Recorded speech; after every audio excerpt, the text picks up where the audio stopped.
Hello, it is another micro episode of Rupees Over Ramen where I just kind of share some thoughts I'm having. Usually these have happened late at night. This comes from a book called Steal Like an Artist by Austin Kleon. And he talks about this idea of having two desks or like two workstations, one analog and one digital. And you start your projects at the analog station with like papers and pencils and stuff and sticky notes and just moving things around, standing up, getting creative, and then once you start to get ideas flowing, you go to your computer and you can edit those ideas and then publish them and then work with them and change them up. And then when you start losing steam at the computer, you head back to the analog station and play. And like hearing this like tonight just like really blew my mind because I saw that possible and present in the things that I really love, like Star Wars, A New Hope that was made, and all of the standing up and moving around and trying things out with miniatures and practical effects, cutting out of the actual film, running around, just playing, and the creativity that came from that. And then like Kubo and the two strings, which is much more contemporary, I guess, but still had miniatures and it's stop motion and figuring things out with like robotics and just using their hands. And they still use the computer like to do some special effects stuff for both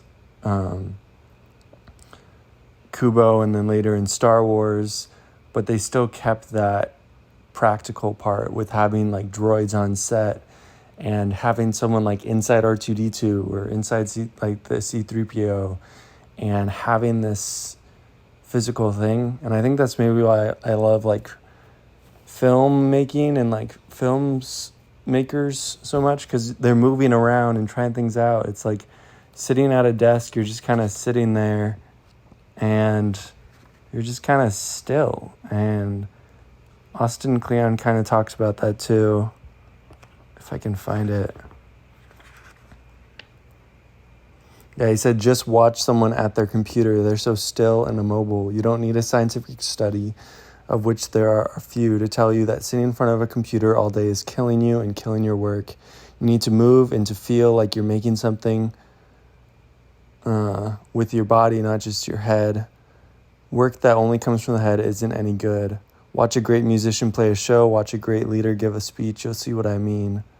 He talks about putting our whole body into the work and being more creative by stepping away from the screen, using our hands, cutting out paper, taping it back together, taking notes. And he does this thing with like newspaper and making poems by marking out spots in the newspaper. And I don't know, it just really hit me tonight because I've been lacking a lot of motivation in like creating and stuff, but I still have fun in my sketchbook and writing things in there. And I'm like, I need to spend more time in the analog world and less time in the digital world. And I've been trying to go on the computer to come up with ideas, but I had it all wrong. I need to start away from the computer to get those ideas and to start all my ideas and my projects away from the computer with my two hands, with paper and pencil and pens and markers and watercolor paints, like whatever it is, and carry the idea from there. And then when it reaches a point that it's time to edit or to publish those ideas, that's when the computer can come in handy. But we're spending too much time on the computer, and we need to spend more time in the world that we live in and the real world, and have adventures, run around, try new things, and have fun with art. Anyway, have a good night, y'all. Peace.